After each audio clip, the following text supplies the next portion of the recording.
Și din 8 țări europene s-au întâlnit la Hunedoara pentru a discuta despre traficul de obiecte de patrimoniu.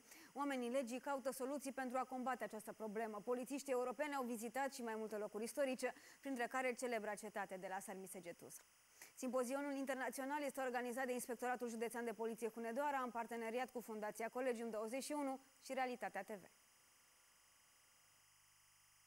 Prin organizarea acestui eveniment internațional ce a reunit reprezentanții a numeroase țări, am dorit să creăm un cadru adecvat pentru continuarea dezvoltării și consolidării acestor relații interstatale în lupta împotriva traficului cu bunuri culturale de patrimoniu și de a mai face un pas în misiunea pe care noi ne-am asumat-o, aceea de a ne aduce o contribuție în protejarea patrimoniului cultural universal. Cea de-a treia ediție a Simpozionului Internațional Cooperare Internațională și Strategii de Investigare a Furturilor și Traficului cu Bunuri Culturale Mobile a strâns la un loc autorități din Olanda, Bulgaria, Franța, Republica Moldova, Ungaria, Belgia, Macedonia și Marea Britanie și reprezentanții Inspectoratului General al Poliției Române. S-au realizat acele relații interpersonale în urma celor 3 simpozioane care pot permite oricărui polițist din țara, din România sau din județul Hunedoara să ia legătura mult mai rapid cu polițiștii din țările limitrofe sau cele din Uniunea Europeană, în așa fel încât orice problemă legată de traficarea bunurilor de patrimoniu cultural național și nu numai să fie soluționată cu maxim de eficiență.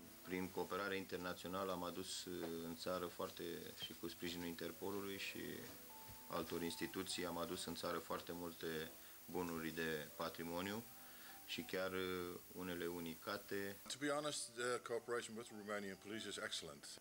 Networking is the best way of doing business with police colleagues all over the world. It's the only way to get your cases done. Totul are un singur scop, protejarea patrimoniului național. Pe lângă puterile disciplinatorii ale unei societăți, este datoria fiecăruia dintre noi, este datoria noastră a tuturor de a contribui la protejarea patrimoniului cultural, național și universal și de a contribui implicit la protejarea spiritului uman, acceptând că aceste valori reprezintă simboluri ale spiritului uman. Cum au evoluat lucrurile în ultimii ani? Progresul este evident, s-a schimbat în bine. Un mare câștig este că societatea civilă se arată foarte interesată de această problemă. Ar trebui ca de mai multe probleme să fie interesată societatea civilă, dar aceasta fiind una dintre ele, ne bucurăm că este un foarte bun început. Avem alături de noi Fundația Collegium 21, care investește foarte mult în acest concept. Reprezentăm împreună sau realizăm împreună bastion, putem spune un adevărat bastion, în lupta împotriva criminalității de acest gen. Pe parcursul evenimentului, participanții au vizitat diverse obiective de interes istoric din țara Hațegului, precum Ulpia Traiana Sarmisegetuza, Biserica de la Densuș și Mănăstirea Prislop. Scopul vizitelor este punerea în valoare a patrimoniului cultural al județului Hunedoara, dar și de a întări colaborarea cu autoritățile din străinătate în vederea protejării acestora. Un deținut și mama sa